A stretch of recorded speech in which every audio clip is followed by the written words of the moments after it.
Hello everybody, welcome back to the channel. It's been about a month since I did my last motor video.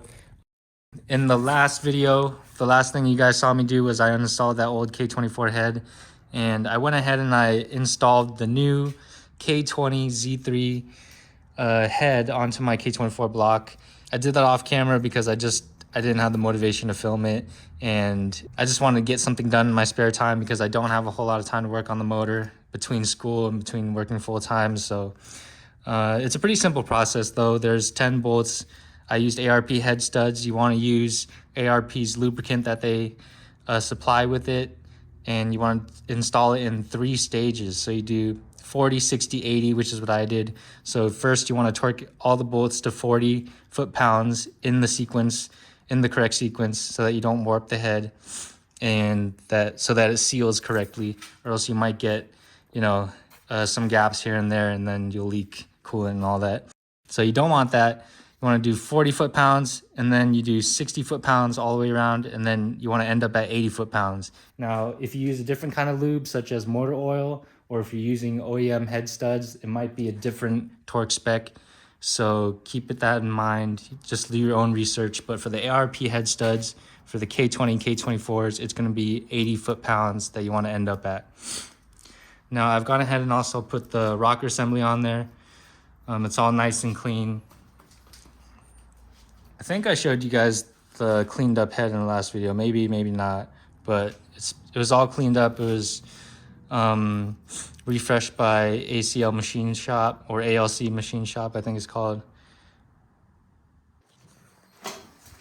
And something else that I went ahead and did off camera was I installed the cam gears onto the DC drag cartel camshafts.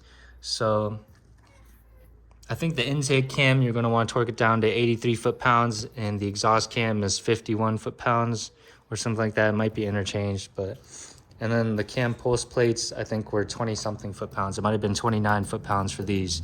It's a pretty simple install. And I also put the 40-degree limiter pin into the RBC cam gear here. Now, I did not film the 40-degree limiter pin install, but it was very simple. All you do is you need to unscrew the faceplate off of the cam gear. You put the pin right in there, put it in the unlock position. You have to pull the plunger out using a magnet or something to move this gear set over so that it pinches the pin in there. And then you put the faceplate back on and torque it all down to, I believe, 73 foot-pounds of torque. So there it is. 40-degree limiter is installed. It's in the unlock position. I believe you leave it in the unlock position when you're torquing it down so that it doesn't damage the plunger assembly or whatever. But yeah, we're gonna be slapping these bad boys onto the head today. Now, before I install the cams, I do want to clean them off first. I'm going to be using a bit of grape cleaner just to get all the sticky stuff off. The cams came very sticky. I believe it's just the leftover like protective stuff that they spray on it so that they don't get scratched up during shipment. But I'm going to spray them off with brake cleaner. So I ran into a little issue when I was trying to bolt down the cams. There's these rods that run through the rockers. You can see how it's cut out for the oil passages, and if these aren't lined up with the bolt holes, then you won't be able to send the bolt all the way through. So make sure they're both pointing that direction. So this is the intake side, this is the exhaust side. Make sure they're both pointed towards the intake side. And on this rod, also make sure the thicker end here, let me compare it to the other side. You can see how the end of the rod is thinner, and on this side is thicker. Make sure the thicker side goes into the first, or the number 1 cam holder. So yeah, just make sure those are pointed the right way. And if you want a quick rundown on how to assemble the rockers if they come apart on you,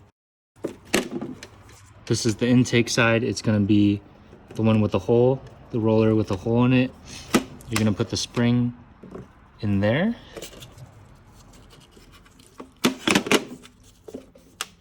Then you're going to put the pin with a hole in it on the spring side. In the middle, you're gonna have a longer solid pin. And then on the very end, you're gonna have the shorter solid pin.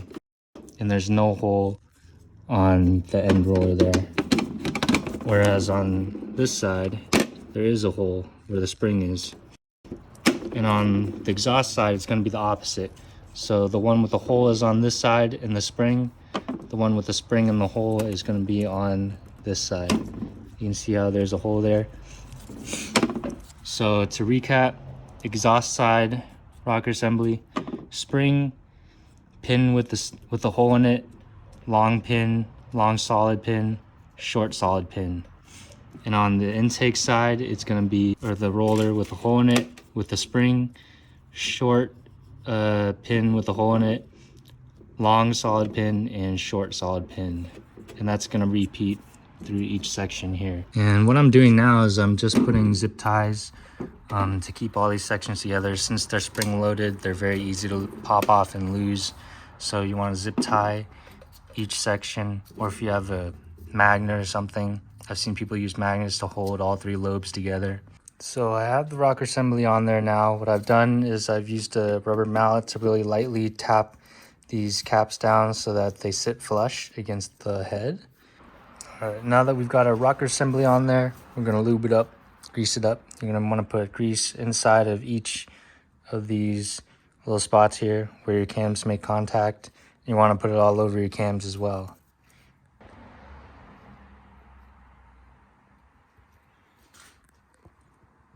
You don't have to worry about using too much really, because this will degrade. It won't degrade, but it'll break down naturally inside the motor.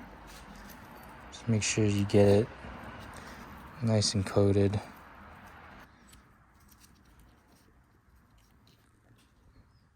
All right, so now we've got our cams in there, we've got the cam caps on, and all the bolts are loosely in there.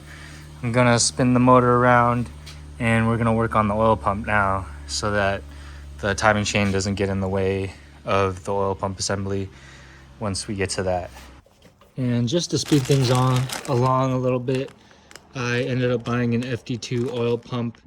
This will be used in place of the RSX Type S oil pump, because unlike the RSX Type S oil pump, this already has the cutout there so that you can install it on the K24 block with no issues. You can see there's a little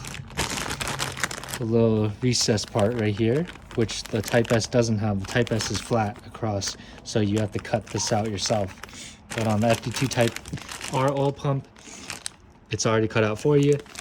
And the oil pickup is also a little bit taller so that it sits deeper in the 8th gen oil pan, which is a little bit deeper than other K20 or K series oil pans. I'm gonna go ahead and flip this thing over. Might be a little bit dramatic, but